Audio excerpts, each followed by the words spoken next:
Do you still read the comments Yeah, I do. of social media? You need, honestly, the one thing that I've learned through everything I know, is just don't. I know. Because no matter what you do, there'll be 100,000 people that see it.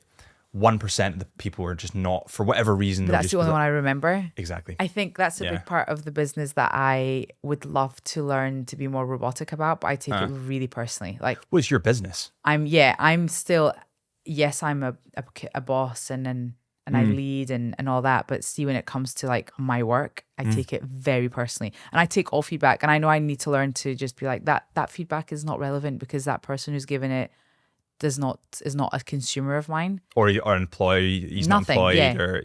You don't put money in my bank, you don't put bums on my seat, but I still read them. I need to learn to just, but then I'm scared I'd lose the human touch that keeps me human. It's some of it's important, especially in retail. Like if someone's had a bad experience and leaves a comment saying why they had a bad experience, you should definitely be reading them and being like, oh, I can improve upon this. But sometimes you get not people in a that social are media just post. or sometimes you just get people that want to complain and they don't actually have facts to back it. Or let's say there's you buy something and you want a refund because you've tried it on, worn it in a night out and brought it back. Oh, I hate that. That's a lot of what happens. That's not me. Especially you can't afford it, babes. Yeah, especially when it comes to like luxury. Designer we were stuff. talking about luxury watches or like Gucci bags. Like a lot of people want a photo with it and then they want to give it back. This is the bloggers. Yeah. They all do it. Yeah. I hate it. And I think you're trying to like advocate a life that you live that you don't, to influence people that also can't afford it and that will put themselves out because they will actually buy it. Just be real. Like, tell me where you get your stuff.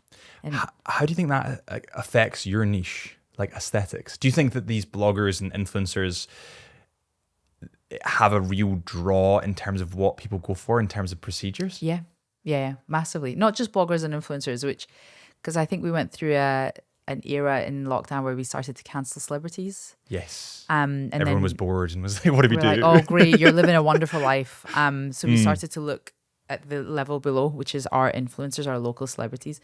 And I think they influence both positively and negatively, because when somebody gets something done and they look mental, that spreads faster than the one that gets something done and they look good.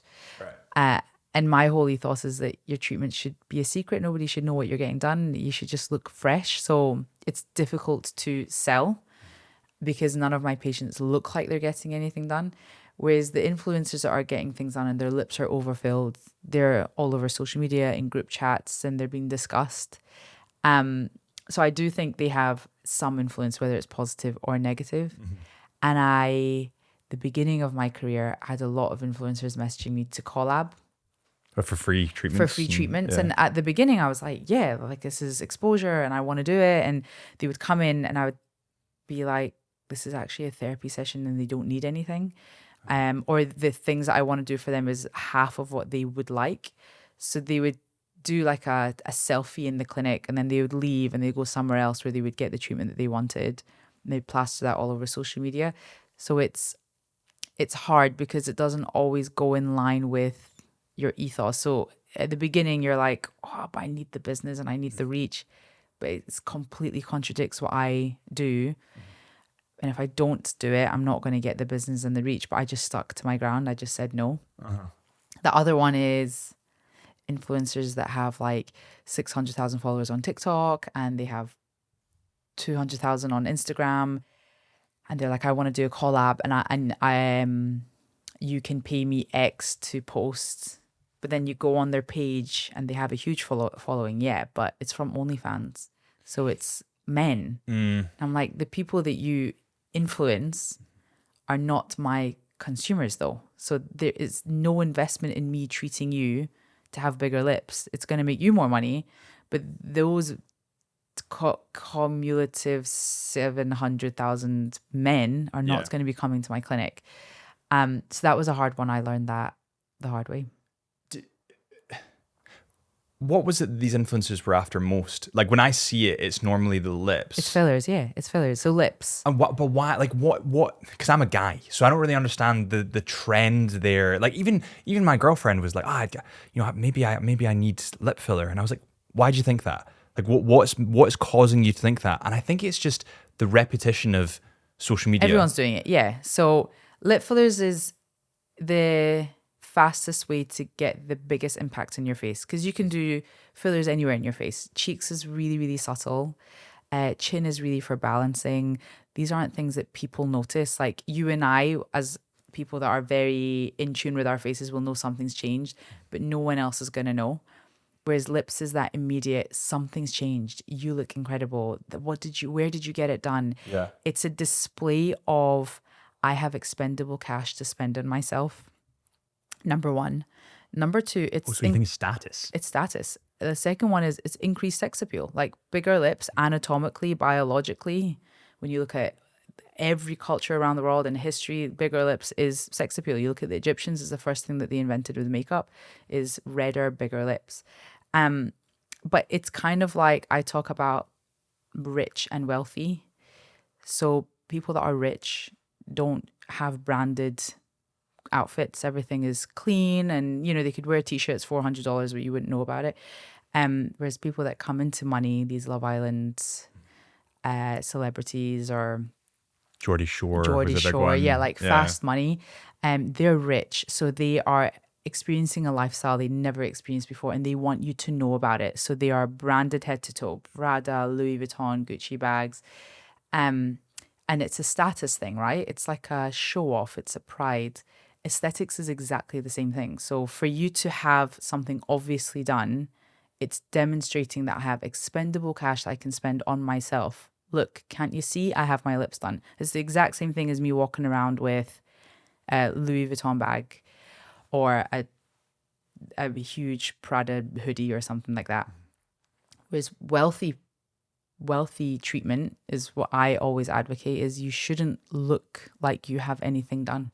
Like more natural. Yeah, your wealth is that you look healthy. That's it. Like I'm 38 next year. I want to look healthy. And that is the equivalent of me wearing shop hard jewelry over Gucci. It's just that status. But if you're doing things that are really understated and goes unnoticed, but you want people to know that you have money, that doesn't usually work. And so that's why lips is such a statement piece, because it's obvious something's changed. You can show off and you feel sexier. And it's not a difficult or painful procedure, whereas the other ones can be a little bit more uncomfortable for patients. It was interesting. I was talking to Dr. Rebecca Norman, who she's a doctor as well, and she does the same kind of thing. And we got onto the subject of social media manipulation, and we were looking at do you have your phone on you? Yeah. What's your screen time? Take a look at this. This is really interesting. I've never done this. So how do I find screen time? If you type into the top just screen time, and it should Jesus Christ, this is terrible. Screen time, okay. Yeah. For get insights about your screen time and set limits as needed. So is it not on? You haven't turned it on yet? Yeah, because I don't need to know. so mine, like if you think about this, typically the average for a young guy or girl is about 7 to 8 hours a day. Okay, mine's 4 hours, so actually it's not as bad. 7 to 8. 7 to 8 hours, right? Let's say that half of that is on social media. Yeah. Probably, if you are going on social media. And you know how like social media tracks you? So if you say, I really want lip fillers, all of a sudden the ads. Mm-hmm. So if 4 hours a day, every day for the next year, you were getting hit with, here's lip fillers. Here's another example. Look how good I look. Or for guys, I remember I was talking to my brother and I was like, oh bro, we're going to need to get the hair transplant soon. Turkey's calling us.